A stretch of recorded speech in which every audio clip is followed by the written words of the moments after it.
நேத்து ஸ்டிச் பண்ண ப்ளவுஸ் தான் இது. இன்னைக்கு வந்து நான் ஃபினிஷ் பண்ணிட்டேன். இதுல வந்து நிறைய ஒட்டு போட்டு நான் தைச்சிருக்கேன்னு சொல்லியிருக்கேன். சாரீல வந்து கிளாத்து பத்தலை, லைனிங்லும் கிளாத்து பத்தலை, அதனால அங்கங்கே ஒட்டு போடுற மாதிரி தான் இருக்குன்னு சொல்லி தைச்சிருந்தேன். இன்னைக்கு வந்து ஃபினிஷ் பண்ணிட்டேன். அந்த கையோட ஜாயிண்ட், ஸ்லீவோட ஜாயிண்ட்டும் பாடி பார்ட்டும் ஜாயிண்ட் ஆகிற இடத்துல கரெக்டாக ப்ளஸ் வந்து வந்திருக்கு. கிளாத் வந்து உள்ளே வந்து நிறைய வேற தான் போட்டிருக்கேன். சாரியோட கலர், ப்ளவுஸ் கலர் வந்து ரெட்டு, ஆனால் மெரூனும் பிங்க் கலரும் கொடுத்துருக்கேன் உள்ள. ஏன்னா கிளாத்து பத்தலை. நெக்கில் வந்து நான் கிராஸ் பீஸ் வச்சு அடிக்கலை.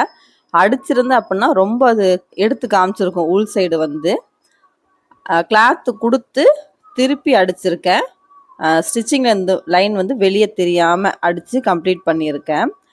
இந்த ப்ளவுஸ் வந்து 38 சைஸு, ஆனால் 4 தையல் போட்டிருக்கேன். பக்கத்தில் ஒரு 40-42 சைஸ் வந்தாலும் பிரித்து போடுற மாதிரி எக்ஸ்ட்ரா வந்து சைடில் துணி விட்டு அதுக்கேற்ற தையல் போட்டு தான் கம்ப்ளீட் பண்ணியிருக்கேன்.